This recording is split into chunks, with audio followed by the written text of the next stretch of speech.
primero felicitar por este formidable congreso a los colegas Rafael Yáñez, a Juan Carlos Astuilca y a todo el comité organizador de la Cámara Internacional de Prevencionistas, del Colegio de Prevencionistas de Riesgos del Perú.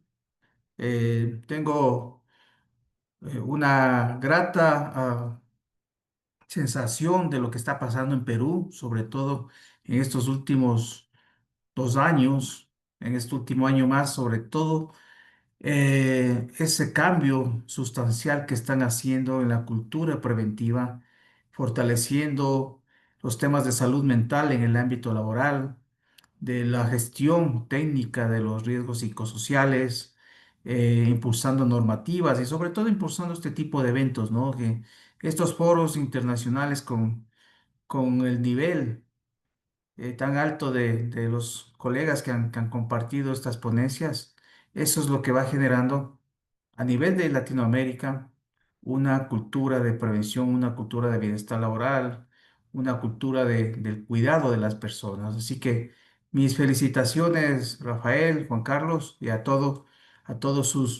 sus gremios, ¿no? A todos sus asociados a la Cámara y al Colegio de Prevencionistas. Muchas gracias por la invitación.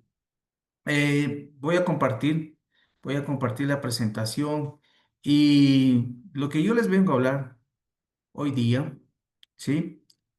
Me confirma, ya la estamos viendo, ¿no es cierto? ¿Sí? Ok, Sí. perfecto. Voy a ponerle en presentación. Perfecto, perfecto. Muy bien. Ok. Entonces, hoy día tengo el placer, ¿no? De presentarles mi ponencia sobre la gestión técnica de los riesgos psicosociales con una mirada integral que las organizaciones tienen que aspirar para lograr alcanzar un bienestar laboral, ¿sí? Un bienestar integral en los trabajadores que ayude a las organizaciones a ser más rentables, más productivas. Porque las organizaciones saludables son cuando hay excelentes programas, sistemas de seguridad y salud en el trabajo, cuando hay programas de bienestar laboral, cuando hay excelentes procesos de gestión de talento humano, cuando hay líderes positivos, pero también las empresas tienen que ser saludables desde el punto de vista financiero, para que puedan tener los recursos, los presupuestos para financiar todos estos programas y alcanzar esa ansiada meta de trabajadores sanos, seguros, ambientes saludables, empresas sostenibles. Y la sostenibilidad se la hace en base a una empresa con resultados positivos, con productividad y que nos pueda ayudar a desarrollar estos programas en las organizaciones. Perfecto. ¿Me confirma, Joana, si están viendo la presentación? Sí se puede ver, solo Ok, perfecto. que Va- no lo amplió toda la pantalla, el PPT. Yo le tengo en la ampliada como en mi sector está toda la pantalla. ¿Ustedes no está ampliada totalmente? No sale la primera diapositiva y con la siguiente que va a presentar. Ah, que no sé, ya en la parte técnica. Bueno, pero sí la ven, ¿no es cierto? Ok, Sí. perfecto. Bueno, vamos viendo. Creo que les está saliendo. No, está muy bien. Cuando hablamos de gestión técnica del riesgo psicosocial, tenemos que entender como profesionales de la prevención, como profesionales del bienestar laboral, que el proceso de gestión del riesgo psicosocial tiene que cumplir con todas estas fases, iniciando con la identificación de factores de riesgo, escogiendo las mejores técnicas y metodologías para analizar esos factores de riesgo. Eso se conoce como evaluación de los factores de riesgo. Cuando usted escoge una metodología, la colombiana, las baterías colombianas de autora de mi querida doctora Gloria Villalobos, con la metodología mexicana, la NOM 35, con la metodología española F5, la que usted quiera, con la metodología peruana, con la metodología ecuatoriana, la que usted quiera. Y escoge las técnicas, no solo cuantitativas, no solo los cuestionarios, sino también cualitativas, con entrevistas, grupos de discusión, observación en campo. Usted lo que está haciendo es evaluando los factores de riesgo. Pero hay un grave error, sobre todo en muchas organizaciones acá en Ecuador y en algunos países de Latinoamérica. Espero que no se cometa estos errores mucho en empresas peruanas, que los responsables de estos programas de evaluar los riesgos psicosociales se quedan ahí, se quedan con los informes, se quedan con la evaluación del factor de riesgo en carga mental, en cualquier otro tipo, en alta responsabilidad, ¿no es cierto? En conflicto de rol, y solo generan una hoja de recomendaciones y nada más. Señores, colegas de Latinoamérica, hasta este momento solo nos convertimos en evaluadores de los factores de riesgo. No empezamos a gestionar los riesgos. La gestión del riesgo empieza en la cuarta fase. Una vez que hemos evaluado los factores de riesgo, vamos a proponer los programas de intervención. ¿Sí? ¿Para qué? Para tratar de eliminar esas condiciones de riesgo o esos factores de riesgo que están causando malestar, insatisfacción o enfermando a los trabajadores. Vamos a tratar de eliminar esas condiciones, esos factores, y si no es posible eliminarlos porque es parte del proceso productivo, vamos a tratar de al menos reducir el riesgo. Si yo evalué riesgo muy alto, alto en carga mental, o en demandas cuantitativas, voy a tratar de que con el programa de intervención que vamos a proponer, en mi próxima evaluación, que será en 3 meses, 6 meses, dependiendo el nivel de riesgo, dependiendo el factor, volver a evaluar y ese nivel ya haya bajado de riesgo alto al menos a riesgo medio. Y posteriormente voy a hacer ese seguimiento para establecer que a nivel global los estados de ansiedad, los estados de incertidumbre, esos estados de desmotivación, de insatisfacción laboral de los trabajadores se han ido reduciendo. Eso, mis queridos colegas, se llama gestionar el riesgo psicosocial. Lo que yo les pido a ustedes, que en sus organizaciones o como consultores, no se queden simplemente en evaluadores de los factores de riesgo, que a veces lo hacemos por cumplimiento legal. Pero no todas las empresas, me atrevería a pensar, a lo mejor menos de la mitad de las empresas, no avanzan a programas de intervención objetivos, adecuados, porque no han hecho una evaluación del riesgo adecuada, porque solo se han conformado con correr una encuesta. La encuesta solo es un tamizaje, es un screening.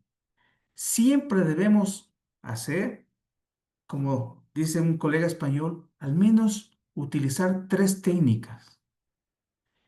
Profundizar la investigación de esas condiciones de trabajo con entrevistas, con grupos focales, si es una empresa muy grande, ¿no? Una empresa como Pronaca, que es la empresa más grande de alimentos en el Ecuador, acá que tiene 10.000 empleados, difícilmente vamos a lograr entrevistar a muchos trabajadores, pero podemos hacer grupos focales. Pero sobre todo, la técnica cualitativa más importante y que nos ayuda mucho a darnos cuenta de lo que está pasando en la organización es la observación. ¿Y cómo hacemos? Saliendo a visitar las líneas de producción, donde las papas queman, observando el tipo de liderazgo, cómo los supervisores, cómo los coordinadores, cómo los jefes se relacionan con sus colaboradores. ¿En qué condiciones de trabajo están desarrollando sus actividades? ¿Cómo está el nivel de ruido, el nivel de iluminación, la temperatura, ventilación? ¿Sí? ¿Cómo son las condiciones de los puestos de trabajo? Conversar con la gente. ¿Sí? Los trabajadores, cuando tú te muestras transparente, cuando tú te muestras eh, con una actitud de querer ayudar al trabajador a que esté en mejores condiciones, la gente te cuenta, la gente te dice lo que está pasando en la realidad. Entonces, es muy importante. Yo siempre les digo a los médicos ocupacionales, a mis alumnos, que ellos no tienen que estar en el dispensario médico las 4 o las 8 horas esperando que el trabajador vaya con dolor, que vaya enfermo. Ellos tienen, igual que el técnico, que el ingeniero de seguridad y salud, salir a observar las áreas de trabajo, a conversar con la gente. Solo así el médico ocupacional, el médico de empresa, se va a dar cuenta por qué el trabajador llega enfermo y con esos síntomas. Hay que hacer análisis de puestos, análisis de procesos. ¿Ok? ¿Vamos bien, Johanna? ¿Se me está escuchando claro? ¿Sí? Vamos, ¿me explico bien lo que estoy comentando? Sí, doctor, le estamos escuchando perfectamente. Muy bien, perfecto. Vamos avanzando. Y ustedes saben, ¿no? Como técnicos, como prevencionistas de la Cámara, del Colegio de Prevencionistas, la jerarquía de controles de riesgo. Y, y aquí yo les traigo a la mesa esa jerarquía, pero enfocado en la salud mental laboral. ¿No es cierto? ¿Cuál sería el prioritario control, el primer control? ¿No es cierto? Eliminar el factor de riesgo. ¿No es cierto? Después vamos a sustituir el riesgo, a reducir la exposición, a educar y a disminuir los impactos. ¿Sí? Todo eso lo tenemos que tener claro en nuestra gestión técnica del riesgo. ¿No es cierto? Si nosotros tenemos como un factor de riesgo un ambiente de trabajo imprevisible, podemos eliminar automáticamente, formando a los líderes, formando a los gerentes, a los directores, a los supervisores, a los coordinadores, a los jefes, en notificar cualquier cambio en su trabajo con anticipación, en ser mejores planificadores. ¿Ok? Si tenemos personal insuficiente y agotado, obviamente, ¿no? Tratar de contratar más personal o reasignar tareas, hacer rotación de puestos, ¿no? Si el presupuesto no nos permite contratar más gente. Si tenemos tareas agotadoras y estresantes, podemos hacer rotación de empleados para evitar el estrés, ¿no? Que no estén expuestos en puestos de trabajo en tareas muy repetitivas, muy monótonas, ¿no? Podemos hacer rotación. Si tenemos clientes difíciles que generan estrés a nuestros trabajadores, que están expuestos a demandas emocionales negativas, capacitar en afrontamiento, ¿no es cierto?, al trabajador, en afrontar estas situaciones de clientes difíciles. Si tenemos ya colaboradores deprimidos porque hemos fallado en los primeros controles, tenemos trabajadores, colaboradores con estados de ansiedad, con depresión, vamos a ofrecer reactivamente, pero hagamos algo, vamos a ofrecer asistencia para la salud mental, programas de acompañamiento emocional. Y si son extremos, direccionemos a un psiquiatra que dé ese apoyo para que el trabajador pueda rehabilitarse, pueda tener terapia ocupacional. ¿No es cierto? Entonces vayan viendo, ¿no? Y la gestión técnica es integral. Pero para esto a lo mejor habrá muchos colegas que no son especialistas, que nos están escuchando en este congreso. Para gestionar los riesgos psicosociales de manera técnica, tenemos que conocer de dónde se originan los factores de riesgo. Vean, los factores psicosociales están presentes ahí. Nosotros tenemos que educar a nuestros CEOs, a nuestros directores generales, a los gerentes generales, porque hay muchos que dicen, no, aquí no pasa nada. No, los factores psicosociales están presentes. Evaluando, sabremos si son protectores o si son de riesgo, si son positivos o son negativos hacia la salud integral del trabajador. Pero vean lo complejo que es la psicosociología laboral, porque los riesgos ergonómicos, mecánicos, químicos, físicos están en el trabajo. Pero en los riesgos psicosociales, los factores psicosociales no solo están en el trabajo, en la tarea, ¿no es cierto? En las actividades, en el estilo de liderazgo, en la comunicación, la información de la empresa, sino tienen dos interacciones que influyen de manera muy directa en el bienestar de los trabajadores y en la productividad empresarial. Es lo que pasa con el individuo, los factores personales, lo que el trabajador piensa, lo que el trabajador siente. ¿No es cierto? Escuchaba una de las conferencias, ¿no es cierto? Hablando sobre la emoción. El trabajador piensa, luego se emociona y con la emoción actúa. Ahí viene el tema, ¿no es cierto?, de la accidentabilidad, el tema de los comportamientos inseguros, de los actos inseguros en el trabajo. Entonces, en psicosociología, el individuo tiene un conjunto de percepciones hacia su trabajo, hacia la empresa, de expectativas, pero también viene desde su niñez, desde su hogar, desde su casa, de su formación como persona, con sus amigos, sus parejas, viene con valores, con principios, con hábitos, con costumbres. Si esos componentes del individuo, esos factores personológicos,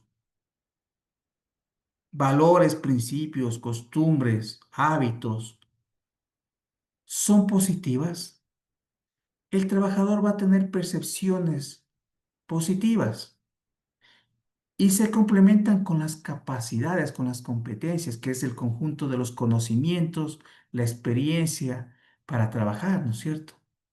Entonces, si esto es positivo, van a ser factores protectores y van a ayudar al trabajador a tener una contención en su trabajo, en los factores organizacionales, en los intralaborales. Pero también viene una tercera interacción que influye positivamente o negativamente en el trabajo, en el comportamiento del trabajador, que es su entorno, su ambiente fuera del trabajo, su ambiente familiar, donde vive, sus relaciones con todo lo que tiene el trabajador fuera del trabajo. ¿No es cierto? Todos esos ambientes socioeconómicos, todos esos ambientes de relaciones que tiene el trabajador fuera. Vean, si tenemos trabajadores con entornos socioeconómicos, con entornos familiares negativos, van a afectar, no va a haber un equilibrio en lo que pasa en la mente, en el corazón, en lo que piensa, en lo que siente el trabajador y cómo va a actuar frente a lo que pasa en el trabajo. ¿Ok? Entonces, eso es muy importante, que tenemos que para gestionar técnicamente saber de dónde se producen los factores psicosociales, ¿no? Vean, ¿no es cierto? Aquí a mi izquierda, lo que pasa dentro del trabajo, en el medio ambiente del trabajo, el contenido del trabajo, ¿no es cierto?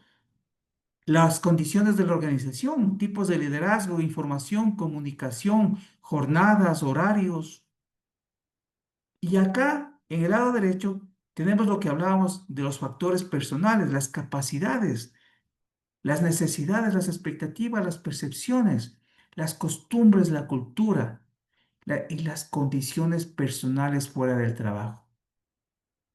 Si estos factores o interacciones son positivas, se llaman factores protectores y van a ayudar a que el trabajador tenga una salud integral física, mental, social, financiera, sana. va a tener un efecto positivo en el rendimiento, en el desempeño, en la productividad del trabajador. Y obviamente va la organización a tener ambientes de bienestar en el trabajo. Si por el contrario, estos factores, estas interacciones son negativas, van a afectar la salud. Se va a romper ese equilibrio entre la salud física, mental, emocional y social del trabajador. Porque somos seres biopsicosociales. No podemos separar esas tres dimensiones, esos tres estados de salud. Y vamos a tener problemas de desempeño, trabajadores desconcentrados, trabajadores preocupados, desmotivados, con problemas en el trabajo o en su familia y no va a haber malestar. Por el contrario, va a haber mucha insatisfacción, muchas carencias a nivel de los colaboradores. Entonces, es súper importante que tengamos claros estos temas, ¿no? Porque ahí nosotros podemos comenzar a hablar técnicamente de los riesgos psicosociales y ya les vamos dando nombre y apellido a los factores, ¿no? Exigencias psicológicas, ¿no es cierto? Exigencias cuantitativas, ritmo de trabajo, exigencias emocionales, control sobre el trabajo, posibilidad de desarrollo, sentido al trabajo, apoyo social y calidad de liderazgo, el apoyo social de los compañeros, de los líderes, de los jefes, ¿no es cierto? Claridad de rol, conflicto de rol, ¿no? Para que algunas, a veces no tenemos claro cuál es la claridad de rol y cuál es el conflicto, ¿no? La claridad de rol es cuando los líderes transmiten de manera adecuada cuáles son las responsabilidades, los resultados que se esperan de un trabajador y eliminan la incertidumbre. Y el conflicto de rol es cuando el trabajador no es demandado a hacer cosas que van en contra de sus principios o valores, ¿sí? Cuando hay consistencia del rol. O cuando en las empresas privadas cada vez son más matriciales, tenemos puestos de trabajo que reportan a dos líderes. O a lo mejor reporto a mi líder funcional acá en Brasil, pero tengo a mi líder administrativo en Lima, cerca de mí. Y el uno me dice haz así y el otro me dice no hagas así, haz de esta manera. Y el pobre trabajador está en el medio, angustiado, sufriendo. Eso es conflicto de rol. Tema de compensaciones, ¿sí? Recuerden mucho el tema de justicia, ¿no? Cómo el trabajador percibe la justicia en en la organización, no solo en el tema de compensaciones, de remuneraciones, sino en todo, en procesos, en todo. Entonces, estos factores psicosociales, ya con nombre y apellido, si son positivos, nos van a ayudar a tener excelente salud y excelente satisfacción en el trabajo, que eso se traslada en productividad. Vean, y como creo que hablaba, creo que era la doctora Patricia Caney, que decía, hay que ir a la esencia, ¿no? No hay que complicar las cosas. Nosotros tenemos que enseñar a nuestros responsables, a nuestros líderes, no solo a los de recursos humanos, no solo a los de seguridad y salud, no solo a los de bienestar, no solo a la gente que está encargada del programa psicosocial. Todo líder de cualquier área, del área de mantenimiento, del área de producción, es el responsable de su gente. Él tiene que aprender a identificar qué factores psicosociales, qué condiciones inadecuadas se están generando en su área. Y cuando hagamos las evaluaciones, tenemos que tener metodologías técnicas para poder identificar. Vean en este caso. Hay sobrecarga en el trabajo, hay falta de control, ¿no es cierto? Falta de control no es que los supervisores, los líderes no supervisen al trabajador. El control en psicosociología laboral es cuando el trabajador no tiene las competencias, las capacidades, los recursos, la información para hacer bien su trabajo. Si no tiene eso, se estresa, se tensiona, ¿no es cierto? Hay conflicto de autoridad, inseguridad psicológica. Entonces, ¿qué va a ocasionar eso? Si esto es el pan de cada día en una organización, va a ocasionar que haya el riesgo psicosocial de estrés laboral. Y si ese riesgo es permanente, seguramente muchos trabajadores que están expuestos a esas condiciones de trabajo, a esos factores, van a tener daño. enfermedades cardiovasculares, respiratorias, osteomusculares, patologías mentales, trastornos de salud mental, ansiedad, depresión. ¿Ya? Entonces es fácil enseñar a la gente. Si yo quiero que ese riesgo sea bajo, que esté en verde, tengo que eliminar al máximo estos factores psicosociales. Y si no puedo eliminar, al menos que la exposición sea mínima. Entonces voy a tener un riesgo bajo y el daño va a ser leve. Pero si no hacemos gestión, si solo nos conformamos con mandar una encuesta una vez al año y punto, si no formamos a líderes con estilos de liderazgo solidarios, positivos, tras un liderazgo transformacional, vamos a tener riesgo de estrés alto, acoso, violencia a nivel alto y habrá un punto que muchos de nuestros trabajadores expuestos a estrés laboral crónico van a terminar en un burnout, en un quemazón y con enfermedades, ¿no es cierto? Sintomatizando enfermedades físicas. Entonces, así de sencillo, a mayor exposición de los factores de riesgo, mayores el riesgo y mayores el daño. A menor exposición, si no puedo eliminarlos, pero la exposición es baja, el nivel de estrés o de violencia y acoso va a ayudarnos a tener sin daño o daños leves. Vea, y aquí es súper importante en el tema de acoso laboral, porque los acosadores son los individuos que no tienen los factores personales adecuados. ¿Ok? En su mente, en su corazón, en su alma. Por eso es importante los procesos de gestión de talento humano de manera adecuada. Bien diseñados los puestos de trabajo para poder seleccionar a las personas de acuerdo a su perfil. Sobre todo los líderes, llámese jefe, llámese supervisor, llámese coordinador, gerente, director, como usted quiera. Gente que maneje sus emociones de manera adecuada. Gente que le interese el bienestar de la gente.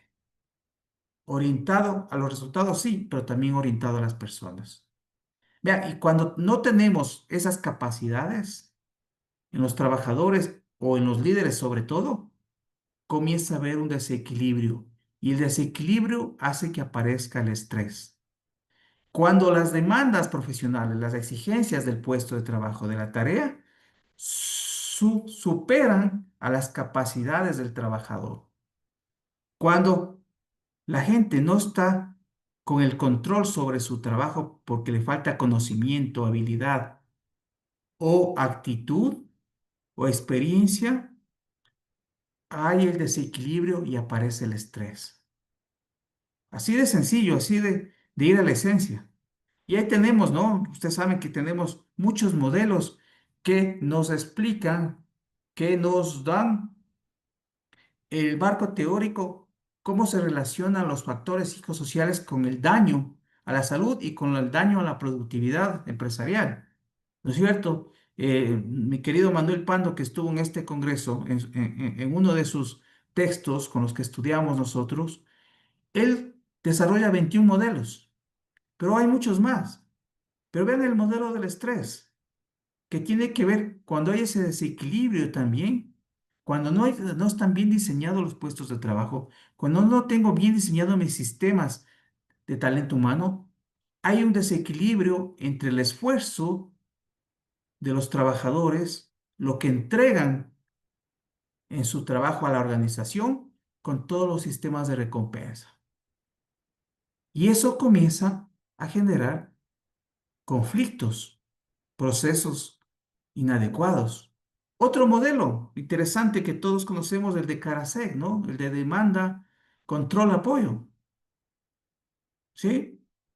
A veces tenemos diferentes cuadrantes, ¿sí? Hay alta demanda, pero bajo control. La gente se estresa y comienza inclusive a ver actividades, comportamientos estresantes por parte de los jefes que terminan en hostigamiento. ¿Ok? Entonces, vea, es importante que conozcamos, ¿no? Los modelos que estudiemos. Y eso influye en el estrés laboral colectivo en la organización, con consecuencias en los trabajadores, pero también con consecuencias en la organización. Y ahí es cuando se preocupa el empresario, cuando comienzan a afectar los resultados de la organización, la productividad. Alta accidentabilidad, baja la producción, errores de calidad. Todo eso son temas que tienen el origen en lo que la mente y el corazón del trabajador produce con sus comportamientos en la organización. Vean, y no voy a hablar mucho de acoso laboral, porque ya mis colegas antecesores de hoy día, Jimena Escorza, que tuve el gusto de ser su profesora en el diplomado de psicosociales del Instituto Argentino de Seguridad y Salud y fue una alumna destacada, habló bastante de acoso laboral. Vea, pero quiero dejarles esta frase del profesor José Román Hernández. Dice, el acoso laboral es una distorsión intencionada de las condiciones psicosociales del trabajo, cuyo fin es molestar y agredir moralmente, psicológicamente a una persona. Y lo malo es que en nuestras universidades o nuestros obreros, en su escaso nivel de educación, la educación no nos da, la formación no nos dota a los trabajadores de esos recursos para responder a un acoso psicológico. Por esa razón produce un mayor desequilibrio en la víctima y generan trastornos de salud mental, ¿no es cierto? Y comienzan a generarse estos productos en la organización, depresión, estrés, ansiedad. Sí, ya hemos hablado mucho en este congreso y sobre todo hoy día de acoso laboral, porque eso no quiero profundizar mucho. Pero lo que quiero que se lleven, que los trabajadores que no tienen bien puesto sus factores personales, ¿sí? No tienen una formación adecuada, no han tenido un entorno adecuado, son potenciales hostigadores y acosadores y generadores de violencia en la organización. Por eso la importancia de los procesos de talento humano, como les dije anteriormente, de una adecuada selección de personal. Porque cuando contratamos a alguien al que se integra a la organización, le traemos con todos esos factores personológicos, con esas malas costumbres, con esos malos hábitos. ¿Ok? Muy bien. Y por eso yo siempre defiendo que una de las principales estrategias de prevención de factores de riesgo psicosocial es tener procesos de gestión de talento humano adecuados. Y que estos procesos no solo responsabilidad de los responsables del área de talento humano, gestión humana, recursos humanos de la organización, sino de cada líder.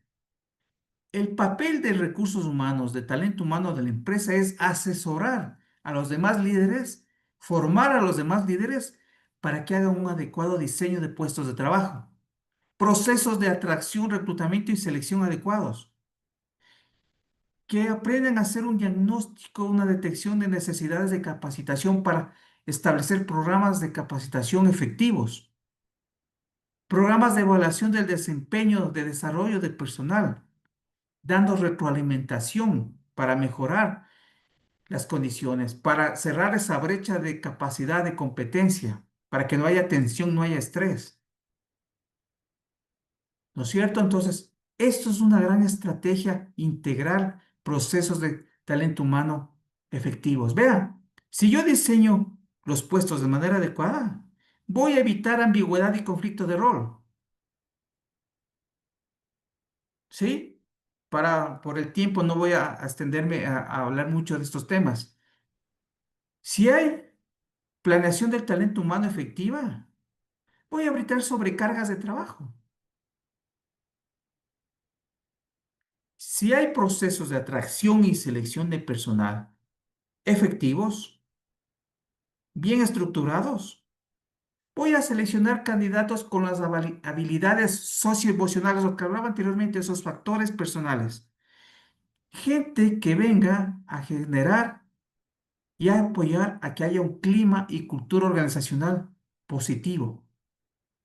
Voy a garantizar ese ajuste de la persona al puesto, que minimice frustraciones, insatisfacciones y desmotivaciones.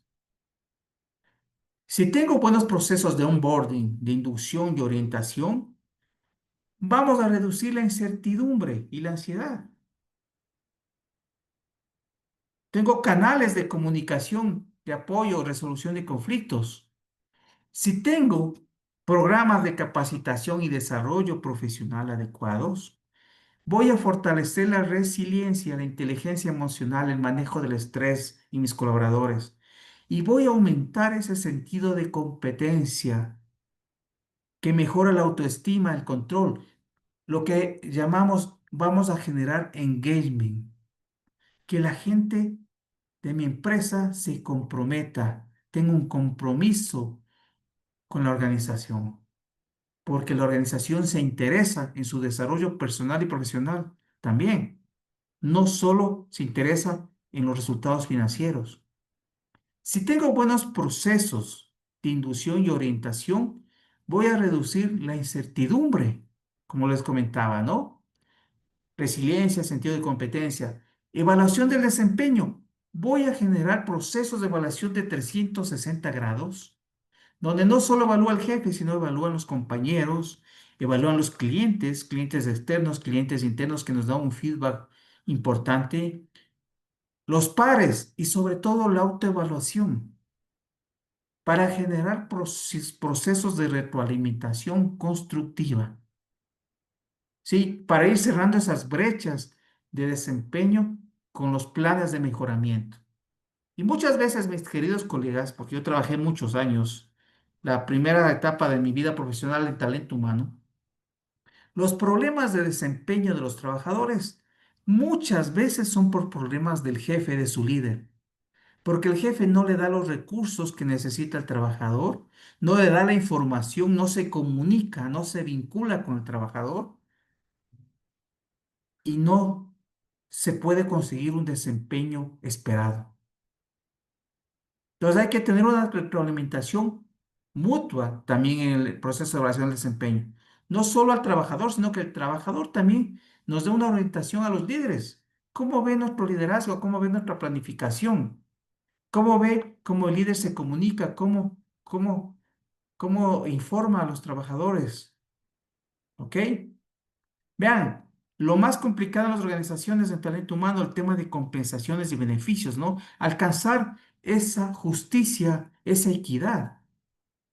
Pero si nosotros lo orientamos todo a un bienestar laboral, vamos a tratar de alcanzar compensaciones justas, equitativas, que reduzca el estrés económico, que reduzca los conflictos, las insatisfacciones. Obviamente, y con un buen sistema de beneficios, ¿no? Como seguros, herramientas que puedan apoyar al trabajador. Vean, y en bienestar laboral, ¿qué es el fin, ¿no es cierto? De tener un buen programa de riesgos psicosociales, un buen programa de prevención de riesgos laborales en sí, a nivel general, es alcanzar ambientes saludables, que haya conciliación vida-trabajo, ¿cierto? Hoy en día, después de la pandemia, ustedes han oído hablar del salario emocional. Los jóvenes, los millennials y los centennials, quieren trabajos con flexibilidad laboral. Su salario emocional que más les atrae para atraer talento joven a las empresas es la flexibilidad laboral, que el colaborador tenga conciliación de su vida personal con el trabajo.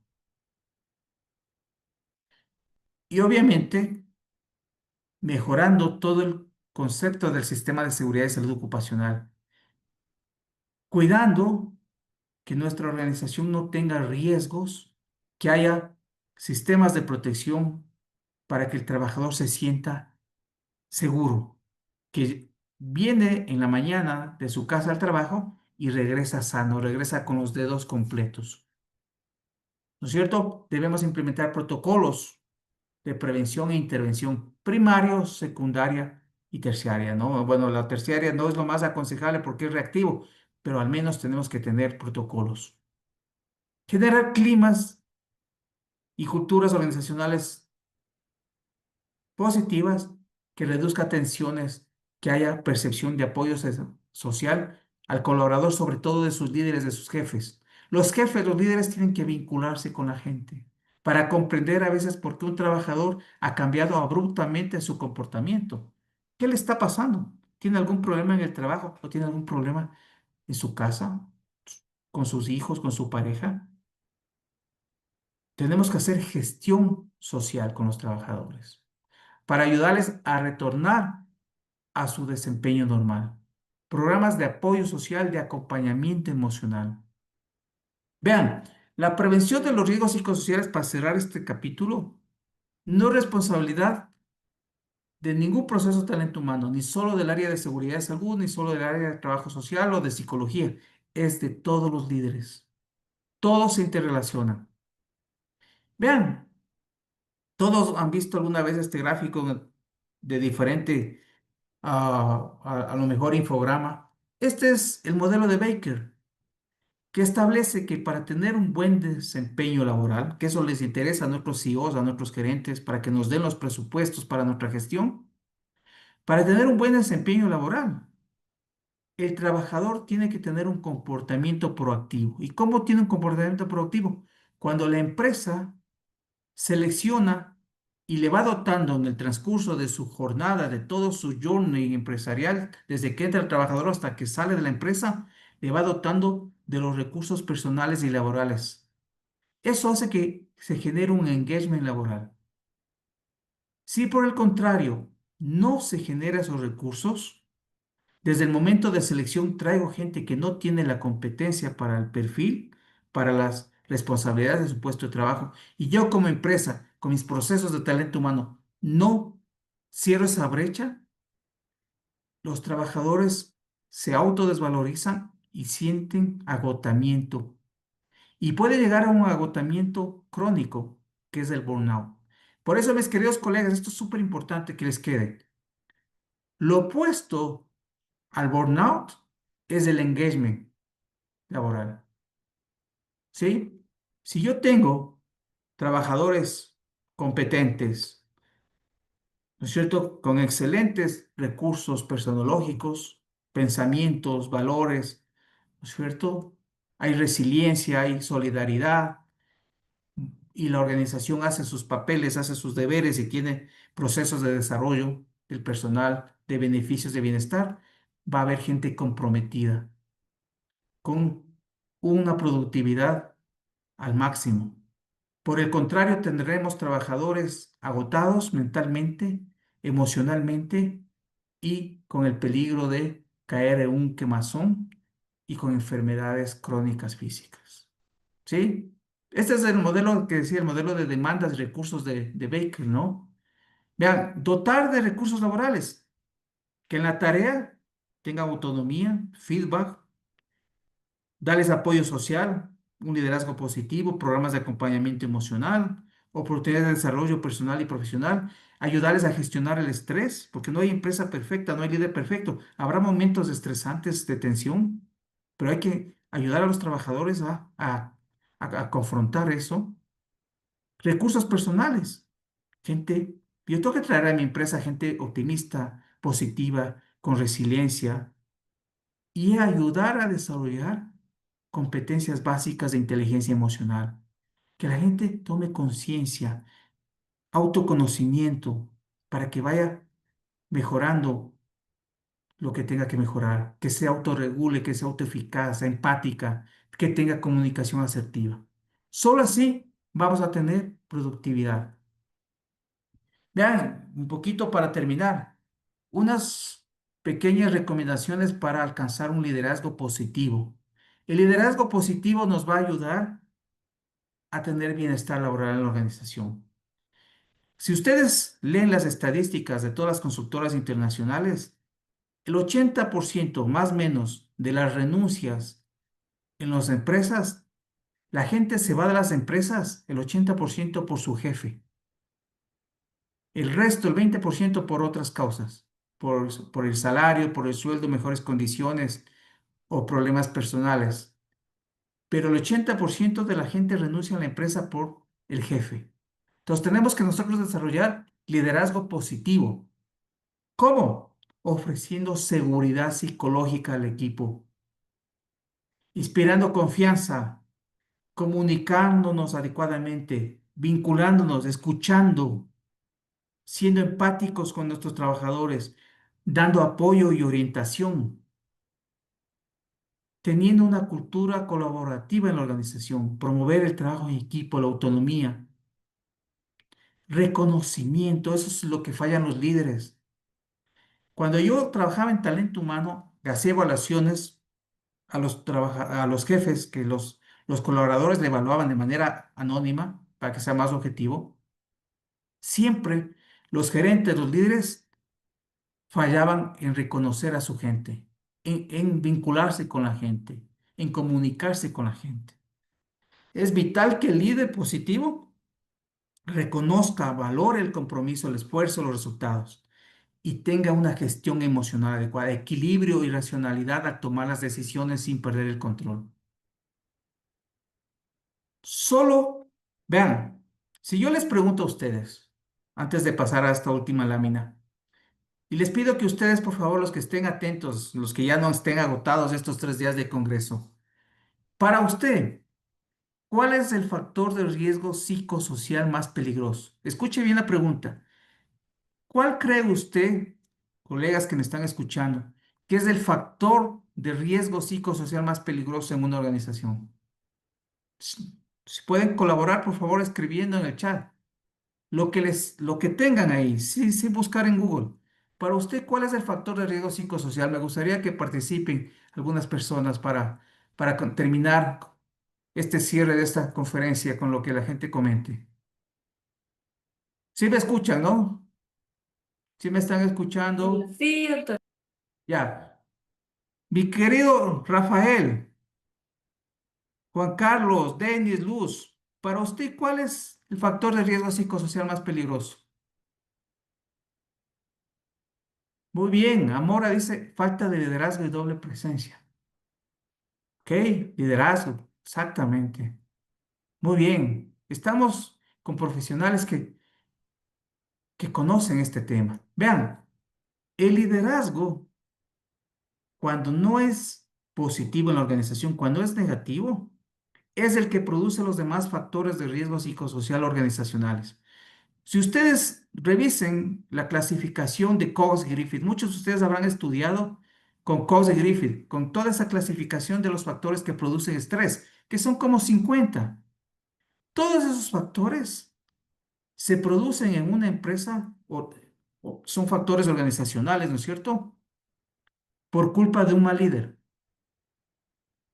Entonces, si yo comienzo a trabajar en líderes positivos en la organización, voy a conseguir reducir al máximo los factores de riesgo psicosocial y teniendo procesos de talento humano claros, efectivos, enfocados en bienestar. Solo así, mis queridos colegas, vamos a tener, alcanzar empresas seguras, saludables y sostenibles. Empleados saludables, resultados organizacionales saludables, incluidos financieros, como les decía, ¿no? Porque si una empresa no tiene salud financiera, no tiene presupuesto para apoyarnos. Sí, así exactamente, Amora. No solo en Ecuador, es una característica en Latinoamérica, que hay jefes, pero no líderes. Y vamos a tener prácticas de organizaciones saludables. Caso contrario, puede pasar esto. Déjenme compartir unos minutitos, tenemos tiempo, unos cápsulas de un videíto. Caso contrario, mis queridos colegas, puede pasar esto en las organizaciones.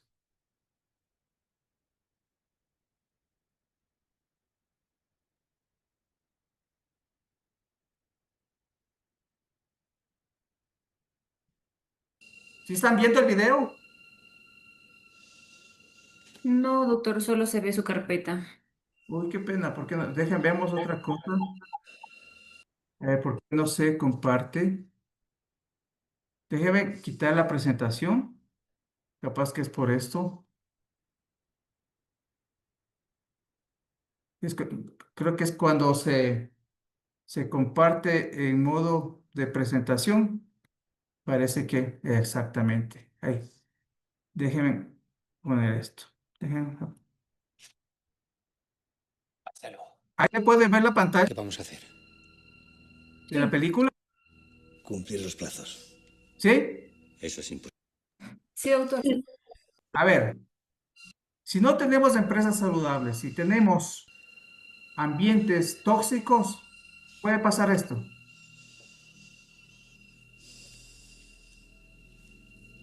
Ese es un líder, ¿no? De una planta industrial, un gerente de área.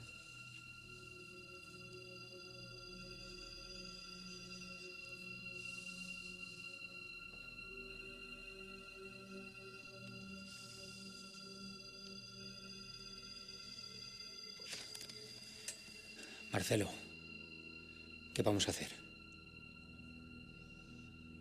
Cumplir los plazos. Eso es imposible. Poneos a trabajar, ya nos llamarán.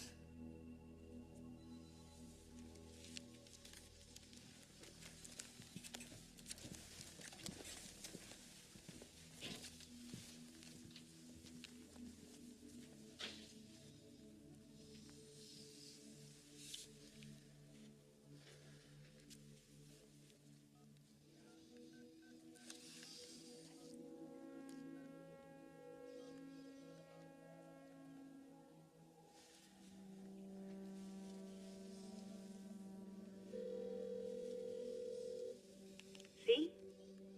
Ana, no me esperes para comer, ni para cenar. Buenos días, ¿no? ¿Cuánto contigo para desayunar mañana? Era broma. Bueno, nos vemos esta noche. Si estoy durmiendo cuando llegues, no hagas ruido, por favor. Te dejo que estoy muy liada. Que tengas un buen día, cariño. Un beso. Te quiero.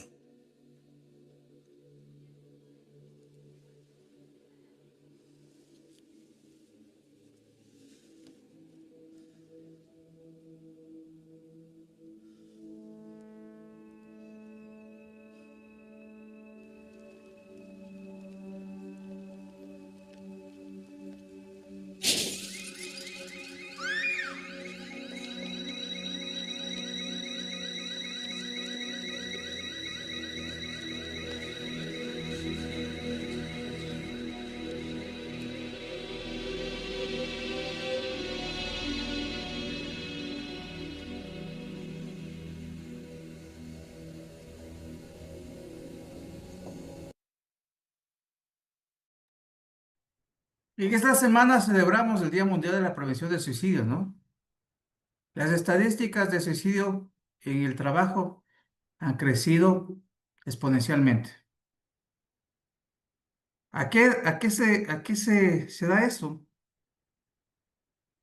Se da a muchos factores, pero sobre todo eh, factores organizacionales, ¿no? Factores personales, ambientes tóxicos, estresantes, con violencia o acoso en el trabajo. Vamos a ver unos pocos minutos más, que aquí hay un pequeño resumen de lo que pasa en esta empresa.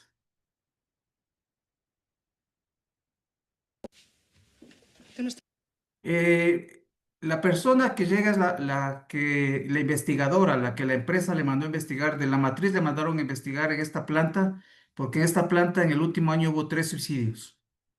Entonces ahorita se va a entrevistar con el líder sindical. Estabas en Alemania. Sofía. Pedí el traslado hace un año. No lo sabía. ¿Y eso? Me cansé de las salchichas de Frankfurt. Ya. Pero no de las cervezas. No, de las cervezas no. Ni de las alemanas. De las alemanas tampoco. Bueno, solo de una. Más bien se cansaría ya de ti. ¿Y qué tal te va todo por aquí? Alejandro García, líder del comité de empresa. Echándola de menos, señora alta ejecutiva de la central. ¿También me echaste de menos en Alemania? Sí, es que las alemanas son muy rubias. Por cierto, ¿sigues con aquel jardinero? Botánico. Es botánico. Y sí, sigo con él. No pareces muy convencida. Alejandro, ¿por qué se suicida la gente aquí? Bueno, está en el convenio colectivo. Todo el mundo tiene derecho a un sueldo y a un suicidio. Eres un puto cínico. ¿Cínico yo? ¿Por qué? No, cínico, Fresno, por meterte en este despacho. ¿Qué tiene de malo este despacho? ¿No lo sabes? Ah, no lo sabes. Este es el despacho... Perdón, era el despacho de Miralles. No me jodas. Bueno, si insistes. Qué cabrón, Fresno. ¿Tú con quién has hablado? De momento con una compañera de Miralles y con Ah, sí, compañera de Miralles. Ujú. Gabriela... Benasar. Exacto, Gabriela Benasar. Miralles la dejó preñada y ella pidió el traslado, aunque luego lo anuló. Nosotros le ofrecimos asesoramiento, pero no lo quiso. ¿Me estás diciendo que Gabriela estaba embarazada de Marcelo Miralles? Sí, se la follaba casi todos los días sobre esta mesa. Es una mesa muy amplia. ¿Cómo podéis saber todo eso? Sofía, es una gran familia. En Navidad ponemos un arbolito y todo. Cuéntame, ¿cómo es el día a día aquí? Uf, el día a día aquí, ¿cómo te lo contaría yo? Pues mira, Charlotte en tiempos modernos. ¿Te acuerdas de la película? La vimos en mi casa juntos. ¿Te acuerdas? Sí. Pues eso, Charlotte atrapado en la cadena de montaje. Más o menos lo mismo. Lo que pasa que lo de Charlotte es una comedia. Esta película se llama Plan Fresno. Y la trama va de un centro que produce 24 horas diarias. ¿Que no puedes con el volumen de trabajo? No pasa nada. Te quedas más horas por tu cuenta y ya está. ¿Que la cagas? Tampoco pasa nada. En Internet hay un montón de tutoriales de cómo hacer un currículum. Lo que pasa es que a la gente no le gusta hacer currículums porque salimos mal en la foto, así que todo el mundo prefiere hacer 12, 15 horas diarias. Resultado, cansancio y estrés a niveles insoportables. Pero eso sí, los ratios de producción han aumentado exponencialmente. Con lo cual tus jefes en la central tienen que estar muy contentos. Listo. Por honor al tiempo, no puedo producir un poquito más del tema de la película, pero ya se dieron cuenta un poquito, ¿no?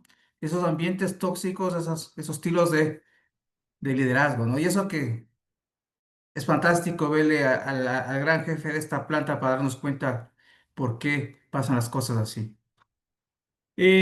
Para mí ha sido un gusto compartir con ustedes esta, esta ponencia para ir generando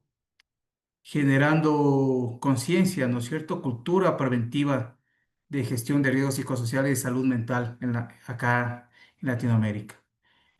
Recuerden, el factor de riesgo psicosocial más peligroso es un mal liderazgo. A contratar y a formar líderes positivos. Muchas gracias.